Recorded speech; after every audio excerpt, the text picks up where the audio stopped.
Hello everyone, I am Brady Bridges and I'm the broker and owner of Reside Real Estate here in Fort Worth, Texas. I want to welcome you to another episode of Real Talk with Reside Real Estate. We are a top producing team here in Fort Worth, Texas, and we want this podcast to be a resource for anyone looking to learn more about real estate and the great city of Fort Worth, Texas. Hey everyone, welcome to another episode of Real Talk with Reside Real Estate. I'm Brady Bridges and I'm here today with Gibson Duwe. He is a commercial agent with Transwestern. Gibson is active in all aspects of commercial real estate with an emphasis on occupier solutions. Gibson teams with Kyle Paulson here in Fort Worth, and together they've assisted clients through all types of real estate opportunities. Since 2020, Gibson has been involved in more than $87 million in transactions. Gibson, thanks for coming in. You bet, Brady. Thanks for having me. So you're a TCU guy, you're a Fort Worth guy, Yep. So I thought you'd be a great person to come in and talk because you've been in real estate your entire life. So kind of go into a little more detail about you and kind of how you got into commercial real estate. Yeah, so mom's a real estate agent at Compass and has probably been doing it for close to 20 years, right? So I always knew I had this kind of affinity for real estate. Yeah. Dad is a commercial and residential contractor, and so I knew that I didn't want to work with either one of them. And funny enough, doors just kind of opened. I randomly met Kyle. Actually, washing windows when I was in high school. Really? Yeah, washing windows. So met him and then just kind of cultivated a friendship and a relationship and basically wore him out enough that when I started at TCU, I was like, you know what, I need an internship after my freshman year. And so he was gracious enough to kind of lend that to me and it ended up working and I haven't stopped working for him since. So it was just kind of a natural, fun thing to go down and turned into something that I don't know if I ever could have thought of the first day. So when did you get your license? I got my license my sophomore year at TCU. Okay, and then you guys just jumped right in. Were you interning with them during that time? I was interning during that time, yeah. Awesome. Yeah. So kind of everybody that listens, it's broad audience, right? So Yeah. most of the people we're talking to are on the residential side, Sure. home buyers coming in, but I thought this would be valuable. So what would you say really differentiates a residential transaction from what you see in the commercial world? I would say there's a couple things, right? It's like Besides the obvious, like one's residential, one's commercial, but for sure. I would say the biggest one and the most attracting one to me as when I was getting into the business is the emotional side of it, right? If I'm helping a client, we're not looking at, do we love the kitchen? Can I raise a family here? You're going, does it work for my business? Does it fit my needs? Can I grow? Can I attract people? And do I want to spend majority of my year, of my day, of my life in this space where I feel like I want to go to the office? So yeah, I guess that would be the biggest difference to me. Well, and on the residential side, I've found I've really liked working with investors for the same reason. You bet. I enjoy helping with the dream, but it's nice whenever it's dollars and cents in some ways, and then if it fits and it works, then it's the right deal. Did you ever dabble in any residential? We've bought a rent house, but not really. No. No, I really haven't. I'm surprised you didn't want to try it out. My dad's bought a couple deals that I've gotten to help out and represent him on, but no, not entirely. So, what areas of real estate would you say you personally are specializing in? Because commercials, industrial, there's all. Sure. What I really focus on is office, and that might be leasing, acquisitions, dispositions, right? So office is my, kind of main bread and butter. And then we do a lot of investment sales around, Fort Worth, 76, 109, 107, and 102. Those are a lot of the areas that we play in. So in terms of office, are you the leasing side, right? So Sure. You're helping people buy. Are you seeing more often that people are they come into you more of a property management type role when you're leasing? How does that look? Because or are you just helping them get spaces leased? Yeah, so it might be Brady buys a building for Reside Real Estate, right? And it's 10,000 square foot office building. You take 2,500 square feet for you. You go, Gibson, what do we think we can lease the rest for? Right? I'm going to go through, I'm going to look at the market, I'm going to tell you, here's what I think we can lease it for if we do X, Y, and Z, right? And that might be, hey, we need to come in here, we need to pull everything out and call it white box it, right? That's coming in, creating a white box, getting new lights in there, making it feel to where someone walks in and they go, they don't have to envision something. They can go, okay, it's already been cleared out. I've got a landlord that's putting money back into the space. I've got a good location, right? Those other attributes that tenants are typically looking for. And so I'm going to go advise you on how to do something, how to go get it leased in the quickest possible manner at the best price. So what are you seeing in that space right now? Obviously, past 2 years have been just insane for, I think, every aspect of real estate. Sure. What have you seen through this shift with rates in the past 6 months, and then what do you see going into this next year? Yeah, I'll rewind and talk about really the start of COVID, right? And I think there's some drastic differences here in our awesome market of Fort Worth, Texas, compared to other markets, right? We're somewhat insulated in a lot of ways. You bet. And you've got Fort Worth, which has just been, blowing and going. Mm-hmm. You cannot argue that. But if you go even deeper, you look at COVID hits.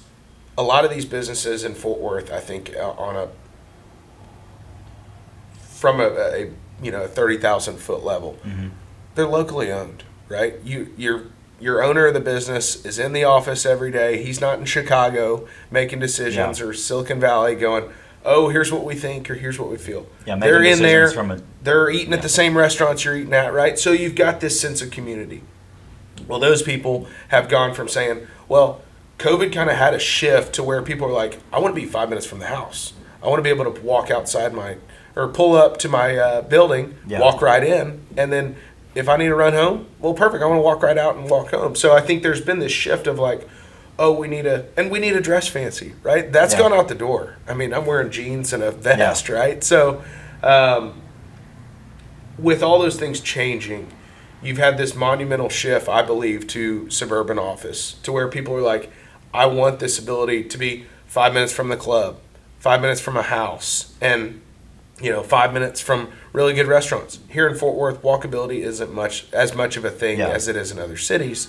So people are okay with driving to lunch. Yeah. That doesn't really bother them, right? So we've seen this big increase. But we love convenience. We love convenience. There's no doubt. We have our bubbles. Like, you bet. I don't like to get, like, if it gets past, like, Camp Bowie, that's getting a little far for me.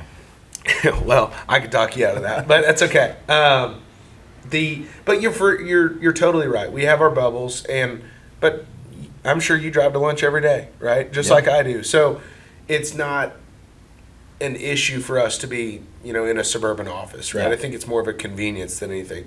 So I think I've seen a big shift in people going from, oh, I've got to be in this building with walkability to now going, you know what? I just need to have a cool spot. Yeah. And that cool spot can be we've seen tremendous growth on the west side of Fort Worth. The west/southwest Fort Worth office market has been on fire.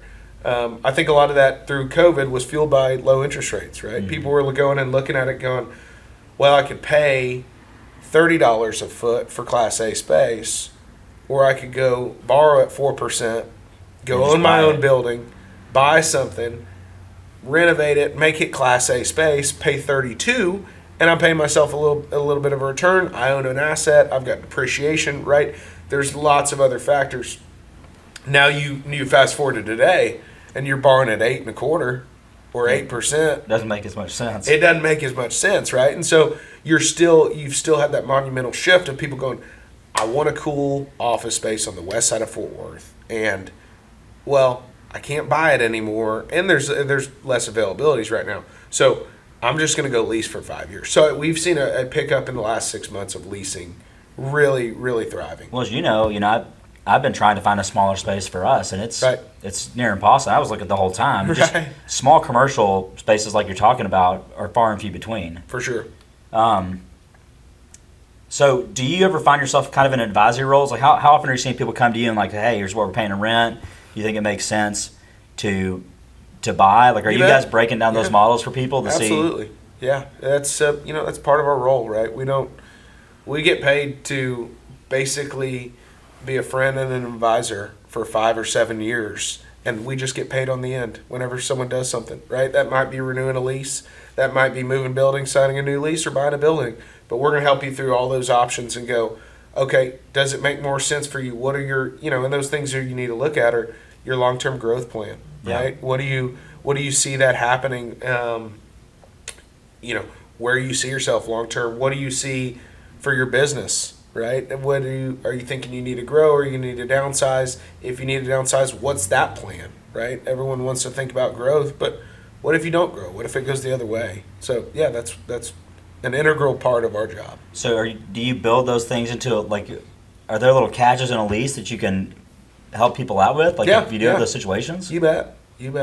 So are you guys writing them just like we do residential, or is that when attorneys get involved? We've got a TAR form lease that's, it's promulgated by the state of Texas. Mm-hmm.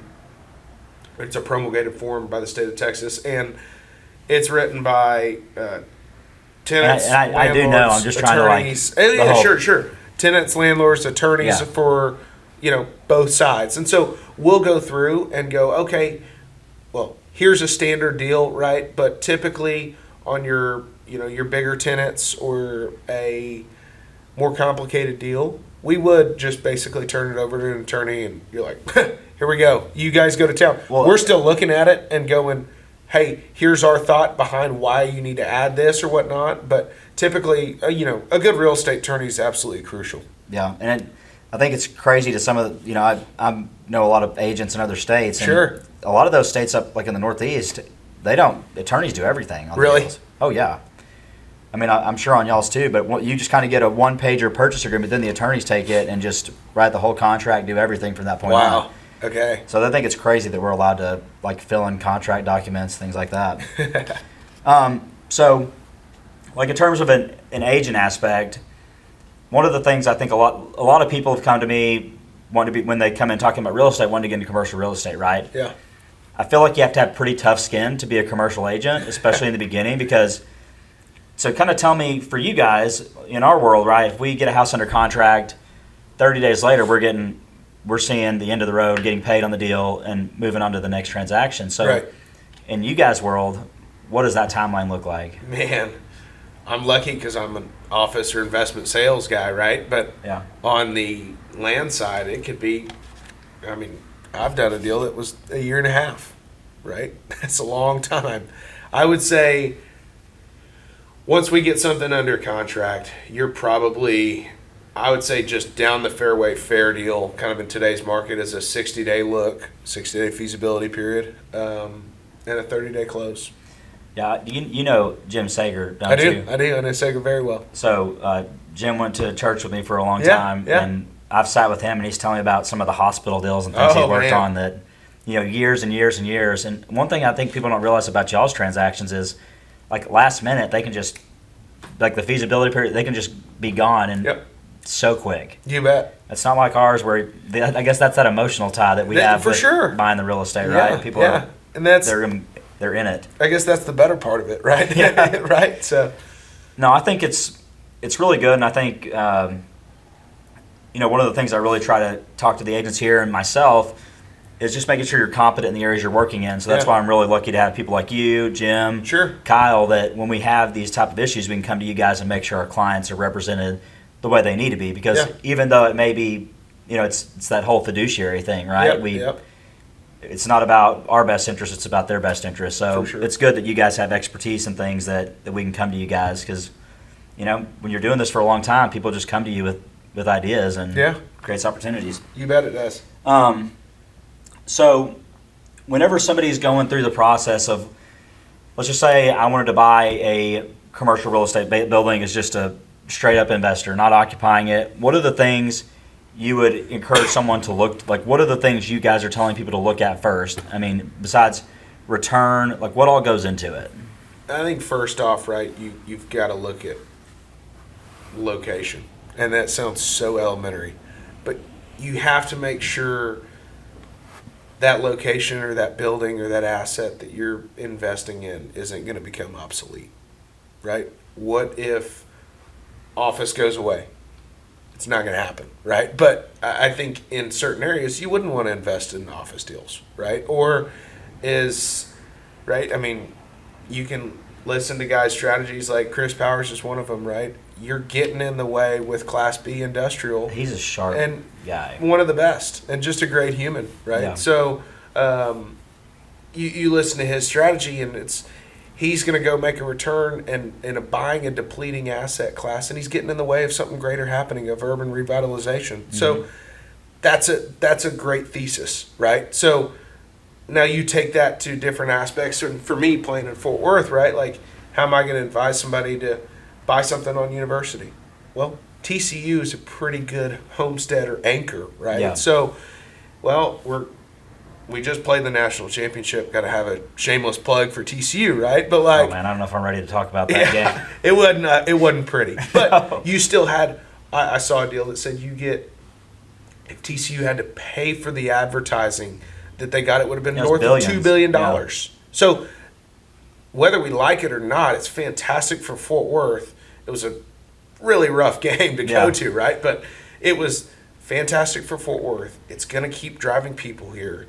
You look at all decisions behind real estate, it's population growth, right? We are in a fantastic area for population growth. So how do you make sure that building doesn't become obsolete? Well, how do you have 3 or 4 uses with it? Or if you're looking at buying the building, well, in 10 years, if all these tenants go bust, what's the dirt worth, right? How do you safeguard yourself in a way that, well, I guess at the end of the day, we could just mow it down and do a multifamily deal. Well, there's more that goes into that, but where are your easements, right? Things along that nature that as one idea comes, there's 5 more behind it of so just no questions.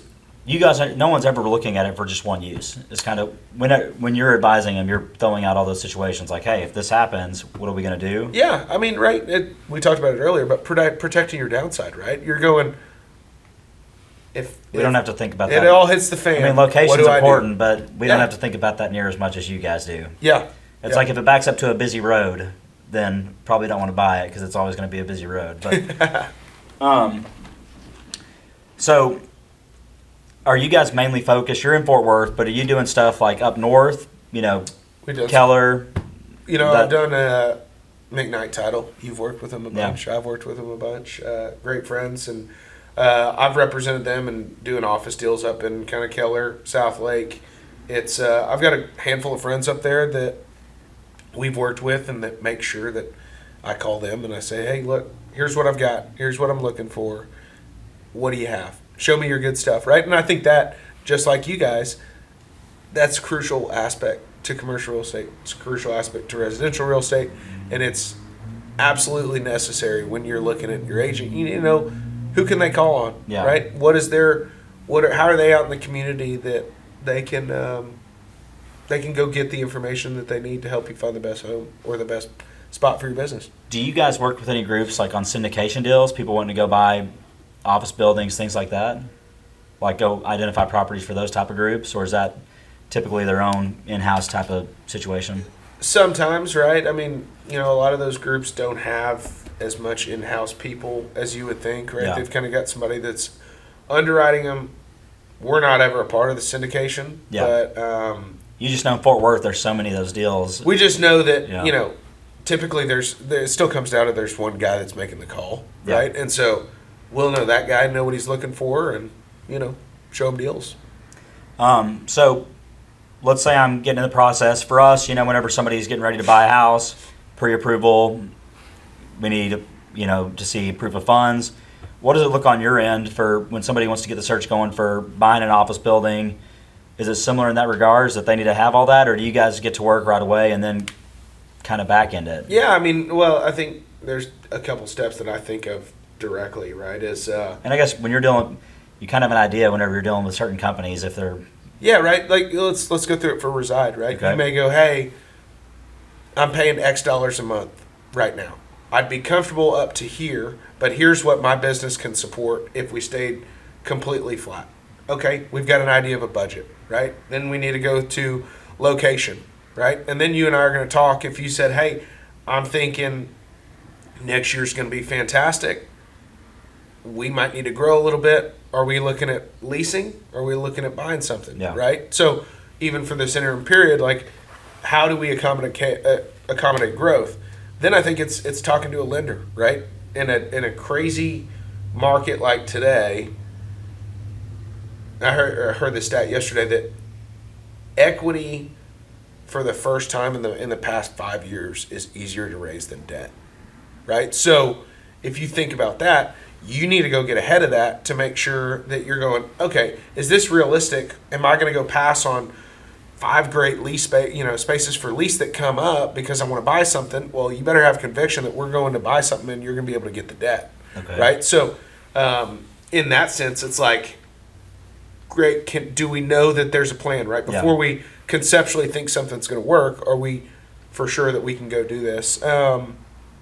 And then from there, right, we're going to start seeing things, right? So then... How often are you seeing, I mean, this is kind of getting off of this, but like someone like me, right, if I found a building, you say equity's easier to raise, like how often are you seeing people go, if I was to go get, say, come to you, like, hey, I want to buy a building, can't do it on my... Are you seeing people partner up to buy these type of properties? And then just one of them leasing out as an owner-occupied? Yeah, I mean, Kyle's done it a handful of times. He's working with a tenant, and they go, man...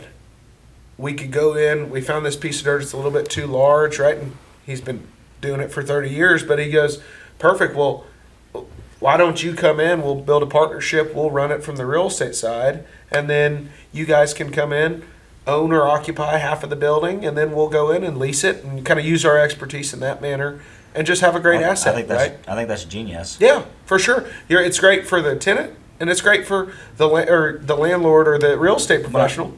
If people don't know Kyle, he's one of the nicest guys I think I've met. Bet. Yeah. And I think those opportunities probably come up because he does a really good job. He knows everybody. Does a really good job. People come back to him, and then if the opportunity's there, it's probably cool too for you guys to see.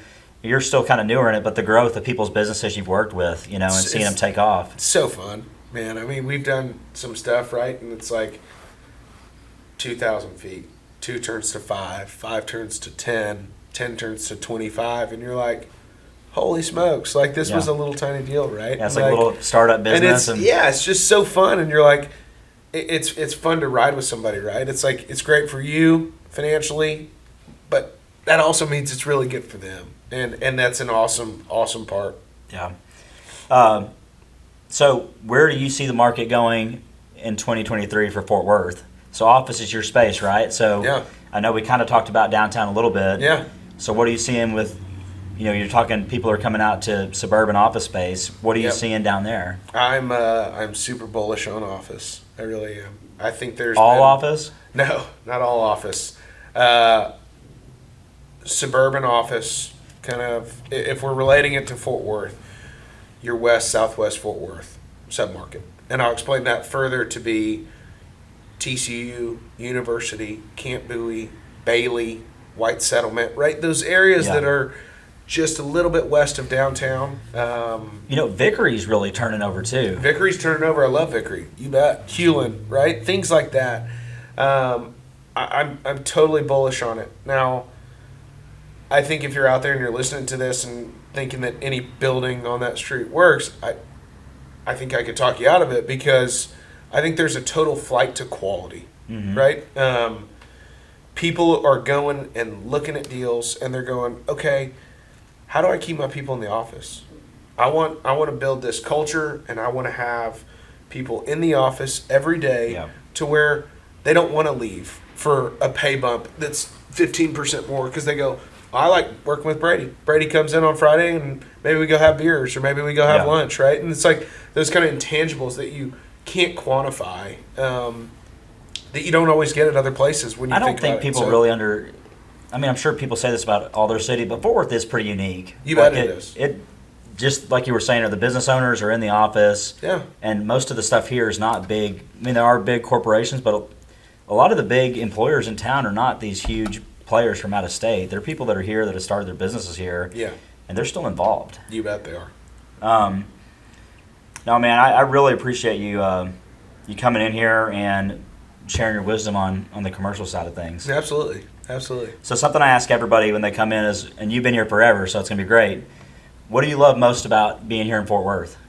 Man, I love that. I don't know if this will be popular. You asked me that, and I was thinking about it, but I think Fort Worth's always kind of been an underdog to Dallas, right? Yeah. And I love that. I love the underdog. And so I think to piggyback on that, a lot of the stakeholders in Fort Worth, and we've talked about it, but these business owners, they're buying into, now we're I know it changes every couple months, but the 12th largest city, right? Or 13th largest city. So people are buying in, right? You've got people pushing the envelope on new cool developments that are happening around town. We've got these awesome markets. You've got the stockyards. You've got big time players coming in that has never happened before that can get a little pushback at first, but that I'm totally behind, right? You're now elevating it to where we're on par with all these other cities, right? So you just hope that keeps going. We've got great leadership. Matty Parker's just done awesome jobs for Fort Worth. And I think it's just really fun to be a part of, that stakeholders truly care and want to be, want to have their hand in pushing this city to a better place. And I love that aspect. Yeah, I always thought, I'm from Odessa and I came here to school. Yeah. And a lot of the people that grew up in Fort Worth, they stay in Fort Worth and they never leave. But I kind of get it now. Yeah, it's a good spot. Everybody from West Texas wants to get out as quick as possible. So you come here, and for you, being here your entire life, you've seen so much change. So much change. It's just from my time here, 15 years, it's insane. No. But, man, Gibson, I really appreciate it. If anybody want to get a hold of you to maybe buy a building or just learn more about commercial real estate, how can they reach you? Call me on my cell phone, 817-713-9238. Awesome. Well, thanks again, Gibson. You bet. This was another episode of Real Talk with Reside. If we can be a resource for you in any way, please reach out. Thank you.